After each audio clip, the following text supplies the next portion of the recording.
Muy buenas a todos, hoy estamos en el podcast número 4 de esta serie de podcasts que se llama Maravillas de la Geografía y en este podcast vamos a hablar sobre el calentamiento y el enfriamiento de la superficie terrestre.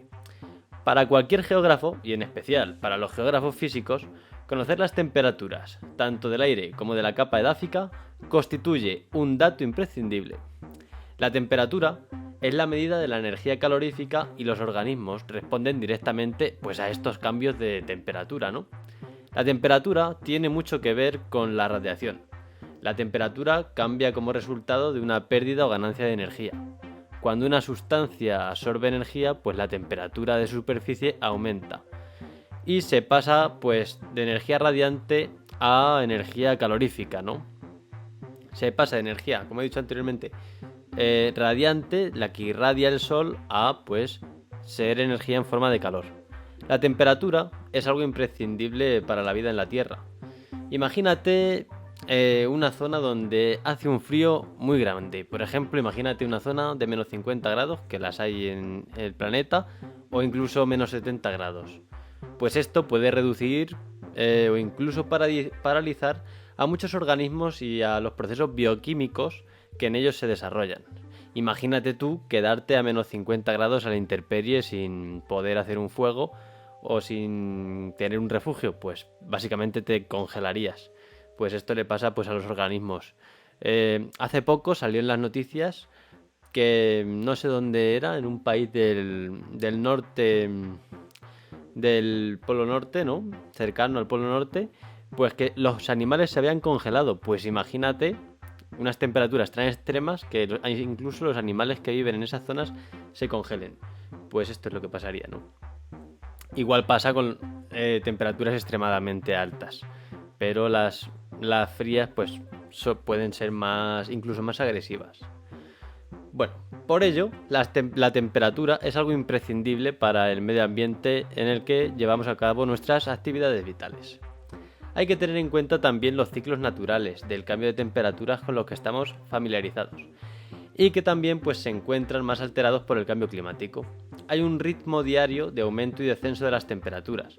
También unas variaciones de las temperaturas según la latitud en la que nos encontremos. Es decir, obviamente no va a ser la misma temperatura en el Ecuador que si nos encontramos en unas latitudes, por ejemplo, en Alaska. Pues obviamente no va a ser la misma temperatura. Comenzamos explicando cómo se mide la temperatura del aire. La temperatura del aire es uno de los aspectos más comunes de la información climática. En el caso de España, pues esta información climática suele venir desde la Agencia Estatal de Meteorología, también conocida como EMET. Actualmente ya hay termómetros digitales y multitud de aparatos electrónicos para medir la temperatura, pero tradicionalmente, seguro que todas lo sabéis, esto se ha hecho introduciendo pues los termómetros dentro de una especie de cobertizos de madera para intentar aislarlos lo máximo posible de las alteraciones que puedan causar la exposición directa del termómetro a los rayos del sol y a otras superficies que puedan alterar su temperatura. ¿Por qué se hace en una caja de madera? Pues porque es lo que menos se calienta con el sol, por así decirlo, porque si lo metes el termómetro en una caja de metal, pues eso puede alcanzar unas temperaturas muy importantes y puede que no refleje la temperatura real del aire pues eso, en la superficie terrestre, ¿no? En muchos observatorios solo se registran las temperaturas máximas y mínimas, por lo que a veces solo se utiliza un termómetro de máximas y otro de mínimas, aparte de otros muchos instrumentos para calcular otras muchas variables climáticas, pero como estamos hablando de la temperatura, nos fijamos en estos termómetros. Un termómetro de máximas y otro termómetro de mínimas. Otros aparatos, pues también puede ser el termógrafo, que muestra la evolución de las temperaturas a lo largo del día, y esto lo va plasmando en un papel en un papel milimetrado que se llama termograma. Esto pues hace, por ejemplo, 20-30 años. Ahora pues todo esto está digitalizado, como ya os he dicho anteriormente. Cuando las temperaturas máximas y mínimas de un día se suman y se dividen entre dos, tenemos la temperatura media de ese día. Y si esto se realiza a lo largo de un mes y se hace el promedio, obtenemos la temperatura media anual. Y como es lógico, si esto se realiza de forma anual, pues se obtiene la temperatura media anual. Es imprescindible conocer también la diferencia entre el tiempo atmosférico y el clima. Es algo fundamental. El tiempo atmosférico es el estado de la atmósfera en un lugar en el momento en el que nos encontremos. Por ejemplo, o en ese día.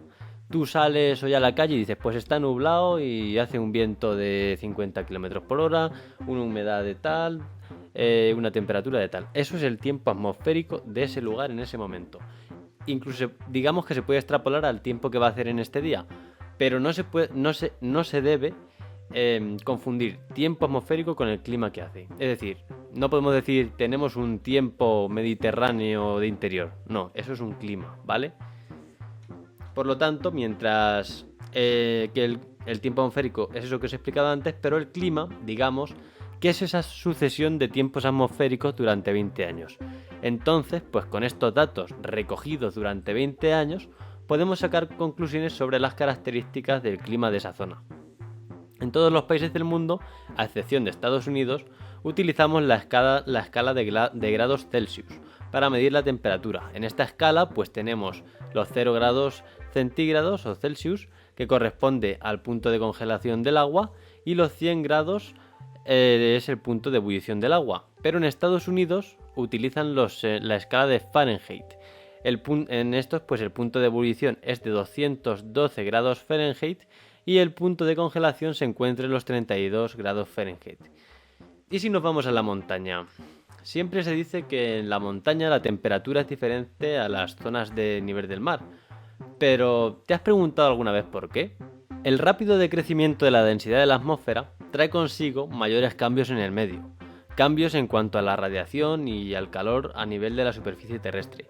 Si nos acordamos del podcast de la atmósfera, el podcast anterior, creo que es el podcast 2, es muy importante para entender también lo que vamos a decir aquí, veíamos que la presión atmosférica disminuía conforme íbamos ascendiendo en altura. Pues con la radiación solar es al revés. Cuando ascendemos en altura, mayor exposición a la radiación solar sufrimos. También hay que tener en cuenta, si vamos a medir la radiación solar, los días nublados, ya que obviamente si está nublado, pues el nivel de radiación será muchísimo menor. Por ello, pues se suele medir los días, la radiación se suele medir en los días que está totalmente despejado. Pues el incremento de radiación solar influye mucho en las temperaturas del aire o, por ejemplo, también en la temperatura del suelo. Las superficies expuestas a la luz solar se calientan de manera rápida e intensa, mientras que las umbrías se enfrían de forma rápida. Imagínate una montaña muy alta. Pues en esa montaña hay una zona que está expuesta a los rayos del sol durante la mayor parte del día. Esta zona es la zona desolana. Y hay otra zona que apenas recibe los rayos del sol. Esta zona pues es la zona de umbría. Este efecto, que se da como consecuencia de la topografía, hace que una zona de la montaña reciba más radiación solar que la otra. Esto afecta no solo a la variación de las temperaturas en las dos zonas, sino también un tipo de vegetación, humedad, etc. Esto suele pasar sobre todo pues en la mayoría de montañas. Ya puede ser una montaña no muy alta, pero en las montañas elevadas esto es una barbaridad. Y ya si lo sumamos al efecto Foehn, pero eso ya es otro tema que podemos tocar en otro podcast si queréis. Y por ello, pues, en las zonas de umbría tenemos más humedad, menos radiación solar, menos evapotranspiración de las plantas, por ejemplo, y tenemos un tipo de vegetación diferente a las zonas de solana. Para que te hagas una idea, a grandes altitudes, el contraste entre la solana y la umbría puede llegar a variar entre los 22 y los 28 grados centígrados. Además de ello, como ya dijimos en el episodio en el que hablamos de la atmósfera, la temperatura del aire desciende unos 6,5 grados cada 1000 metros de ascenso. O sea que en las montañas por ello también hace más frío. Las zonas de alta montaña tienen un rápido calentamiento del aire durante el día, pero también tienen un rápido enfriamiento del mismo durante la noche. Por eso, cuando vayas a la montaña, no te puedes fiar del tiempo atmosférico. ¿Por qué? Porque la meteorología puede cambiar de una manera brusca y también pues te puede meter en un buen lío. Por eso vemos muchas veces que tienen que rescatar a montañistas, no porque les haya pasado nada, sino porque muchas veces pensaban que iba a hacer un día de calor, pero de una viene el frío y prácticamente es que pueden acabar con hipotermia. Si no llevas la ropa adecuada o los recursos suficientes, pues puedes tener graves problemas a la hora de ir a alta montaña. Hay que tener en cuenta también que el ciclo de la temperatura en el aire puede estar muy influido también por la temperatura en la superficie terrestre. Bajo la acción directa de los rayos solares tenemos pues podemos tener un suelo desnudo o podemos tener un suelo pavimentado. Este suelo lo que hace es calentarse a unas temperaturas que puede llegar a ser muy elevadas. Por la noche el suelo se enfría, pero el nivel de la temperatura que puede llegar a emitir el suelo está directamente relacionado con las características de este. Por ejemplo, un suelo que contiene una cobertura vegetal pues irradia menos calor, obviamente, ya que guarda más la humedad y la vegetación hace que los rayos solares pues lleguen menos al suelo y tengan menos influencia en este y por lo tanto este pues no retenga tanto el calor. Pero por ejemplo en los suelos desérticos o en suelos pavimentados de una ciudad pues las temperaturas pueden llegar a ser extremas, las temperaturas que alcanzan pues estos suelos. Hay multitud de vídeos, por ejemplo en internet, de personas friendo huevos en el suelo de una ciudad, por ejemplo. Y esto se agrava cada vez más con el cambio climático. No hay nada más que preguntarle, por ejemplo, a alguien de Sevilla en el mes de julio-agosto a ver cómo están allí las temperaturas, incluso en Albacete o en cualquier ciudad de España del sur, centro peninsular, pues tenemos unas temperaturas que cada vez hay récords cada verano. Las temperaturas del suelo pues desempeñan un papel importante en los ritmos estacionales de las plantas y en la actividad biológica en general del suelo. Entonces, pues digamos que la temperatura del suelo influye directamente en sus características. Y todos sufrimos las heladas, pero ¿alguna vez te has preguntado cómo se producen? Pues las heladas se producen por un fenómeno que se llama inversión térmica a bajo nivel. En las noches con el cielo despejado, fíjate, como ya te dije también, creo que fue en el primer podcast que hicieras este experimento, pues en las noches con el cielo despejado y en noches que tenemos poco viento, la superficie de la Tierra irradia energía de onda larga. Entonces, cuando la temperatura del suelo decae rápidamente, la capa de aire en contacto con este suelo pues también decae, ¿no? Porque digamos que están bajando las temperaturas del suelo de una forma súbita, pero a la vez también esto produce que la masa de aire que esté más en contacto con el suelo también baje de temperatura de forma súbita. Y esto hace que la temperatura del aire más inferior disminuya a una temperatura que es menor de 0 grados centígrados.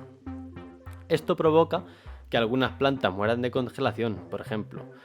Y pues otros efectos del cambio climático, pues en la vegetación vinculados a las heladas, es por ejemplo lo que se ve actualmente cuando suben las temperaturas en enero, por ejemplo, como ha pasado este año, suben las temperaturas en una época del año donde tienen que ser muy bajas. Y por ejemplo hay árboles como los almendros que pues comienzan a despertar, por así decirlo, y dicen, vaya, pues ya es primavera, y entonces empiezan a echar flores, ¿no? Pero ¿qué pasa? Que como todavía estamos en enero, viene una helada y se llevan esas flores, y entonces hace que estos árboles pues luego no tengan fruto pues para producir. Y esto se produce pues por este efecto de inversión térmica de las heladas, y estas flores pues se mueren y pues no tienen fruto, como he dicho anteriormente. Bueno, y hasta aquí el episodio de hoy. Seguiremos hablando de estos temas en el siguiente episodio, pero antes de terminar, me gustaría, como siempre, con una reflexión, y me gustaría reflexionar sobre los efectos del cambio climático en las temperaturas, que ya no solo puede provocar temperaturas extremas, sino pues efectos como las heladas cuando no debe haberlas, o episodios de calor cuando debe hacer frío. Y me gustaría saber o preguntaros que si se os ocurre algún remedio a estos problemas. Obviamente, si tuviéramos un remedio, y si un remedio fuera fácil, pues lo pondríamos en práctica, porque es un problema bastante importante que tenemos.